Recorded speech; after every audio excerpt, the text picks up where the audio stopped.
We'll move on to a game that we had at the weekend, and I suppose it was historic in many ways in Croke Park on Saturday evening as Monaleen got over the line against Tooreen in the All-Ireland Intermediate Hurling final.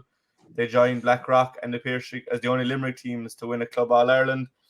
And I say get over the line because, they were put to the pin of their collar by Tooreen. It's fair to say the Mayo side started very well. They got the first 4 scores, all the talk that they wouldn't be a walkover because they were from Mayo was very true, because they did give as good as they got, and probably Monaleen's hardest test of the year. But to be fair to Owen Breslan's side, they got the job done. They got over the line, and now they're forever etched in history. But first and foremost, it was a brilliant game, Matt, in Croke Park.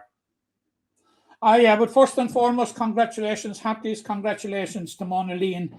They absolutely deserve it, Jack. And what a transformation for the club, who were 12 months earlier, wallowing in having been relegated from Senior, and what a response.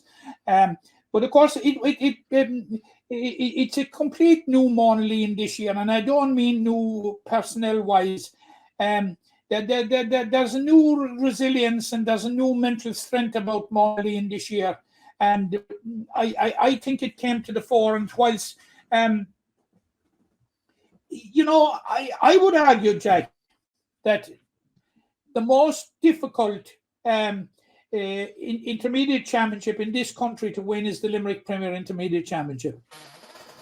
Yeah, in marathon, it's dog eat dog, 7 games. You saw a situation, and we highlighted it here in this program, Jack, where we were going into the final round, and we had 6 of the 8 teams in with a shot of making the last 4.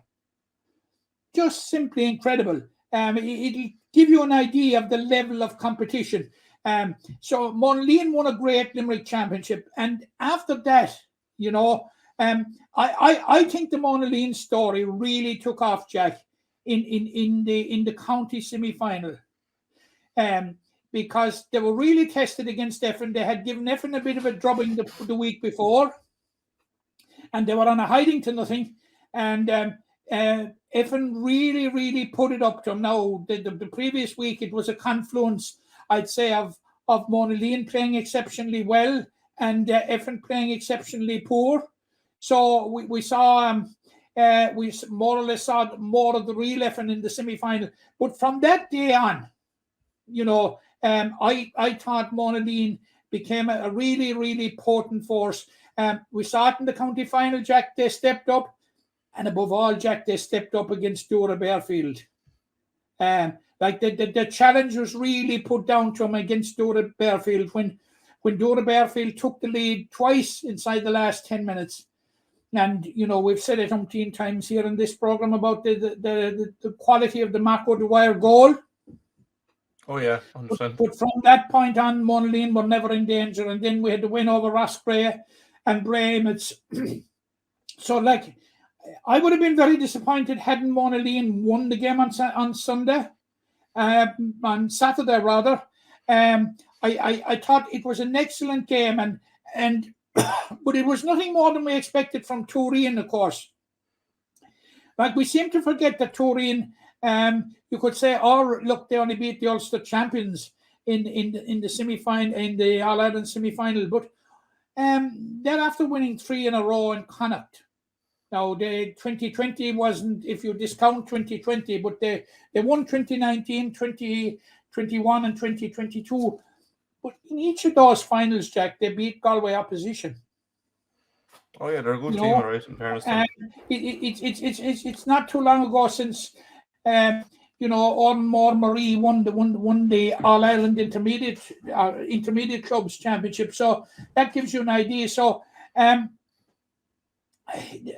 was worried in the first half, I would have to say, especially when they raced into a 4-point lead. But I was saying to myself, right, this is an early flush of enthusiasm that's going to fizzle out, and Monaleen will eventually, get control of the game. And I suppose to a certain degree that was what happened. But I'd say Monaleen had to work much, much harder than we would have expected to get the win. But again, Jack, that resilience and mental strength which they have cultivated this year came to their rescue on the big day. and they dominated the second half, Jack, without really putting Tooreen away. But really, for the last 20 minutes, you could only see the result going one way. Now, full credit to Tooreen, and it's Monaleen, I suppose we should be talking about. But they threw the kitchen sink at it. They brought huge work rate, huge intensity to the game, and Jack maintained it for most of the 60-odd minutes, which was incredible. Now, it served up for a great final, for those present and for the neutrals. But full credit to Monaleen. I would honestly say, and we've been saying there for the last couple of outings that Monaleen have been involved in, that there has been measurable improvement game on game. And I would say again, we saw a step up in the level of Monaleen's performance, and the way they dug it out. Happiest congratulations to Monaleen. Great day for the club. Great day for Limerick. It fills a little void that was in the Roll of Honour, in that a Limerick club had never won the Intermediate Clubs Championship. We had won the senior, we had won the junior, and now we've got the full hand. And thanks to a fantastic season by Monaleen. I would honestly say at the start of the year, they would have taken an immediate return to senior championship. Senior championship for 2023 has been a success. But after that, their campaign really took legs, and it's a lovely ring to it. Monaleen, County, Munster and All-Ireland champions 2022-2023. Yeah, and it gives them huge momentum going into the 2023 calendar, that they are All-Ireland champions when they start their senior campaign, because that Senior B is fairly cutthroat, as we've seen in the last few years. So, great confidence boost for them. Absolutely. In terms of confidence and preparation for senior, Jack, this is just simply phenomenal. They're going to hit the ground running when the Senior B Championship comes around. They're really going to hit it running, and they're going to add a huge dimension to a competition that we have been saying is going to be mouth-watering with the likes of the Ballybrowns of this world and the South Liberties, who were beaten in the county semi-final, and you have the emerging Mungret St. Paul's, you have Garris Ballan, and now throw into the mix Monaleen. Absolutely, it's just going to be fantastic to look forward to, Jack. Yeah, and of course, Adair are in the mix as well, aren't they? Yeah, there's so many good teams in it. But we had talked about last week about certain players that might make their mark for Limerick, and we will get onto the 7 we saw at the weekend. But I suppose Mark O'Dwyer is one that has been heralded throughout the campaign. He's likely to go into the squad. He was to the fore. He's some brilliant points in the second half when needed.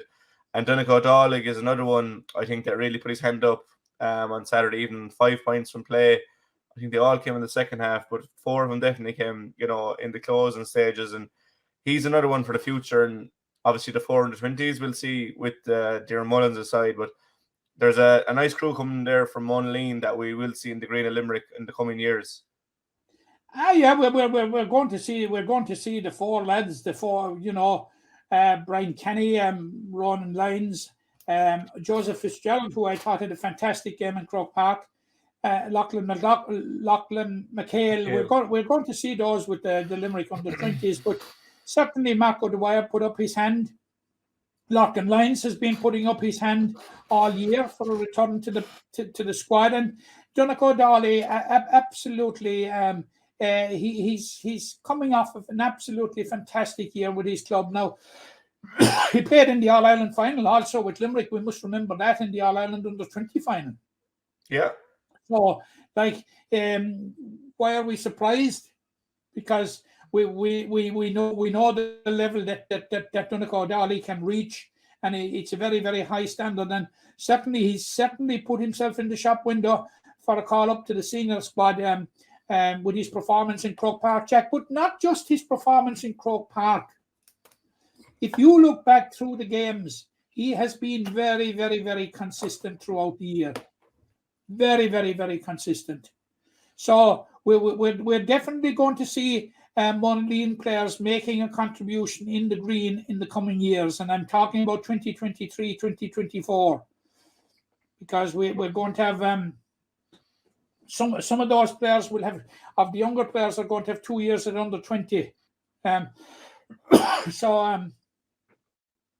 going to Monaleen will contribute to the senior team. No, I was wondering to see what you made of those players, because we did see some debutants at the weekend, and we'll move on from Monaleen. A hearty congratulations. Before we move on, Jack, we have to mention Andrew Latouche Cosgrave, because the injury that he's had to cope with, to make a recovery in itself and come back is phenomenal.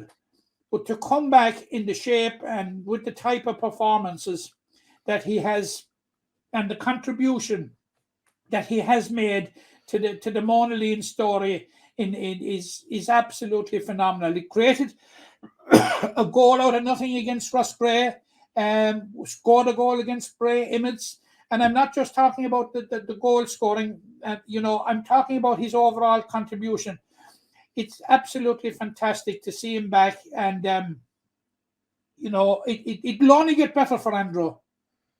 There's probably a call into Limerick, back at Limerick on the cards, and it was nice to see Andrew up there with his teammates, because he would have been part of all those Limerick teams that came through in 13 and 14, and obviously he's seen his teammates to go on and win a 3 in a row of All-Ireland titles since he was gone from the panel. But I think winning a club one is that bit more special, and he's kind of way and done that now. So look, we didn't mention Ed Doyle, who's really reinvented this year. You could go through the whole team. You could go through them from 1 to 15, but Ed is just an ideal target man, and has been phenomenal all year. Has been absolutely fantastic all year.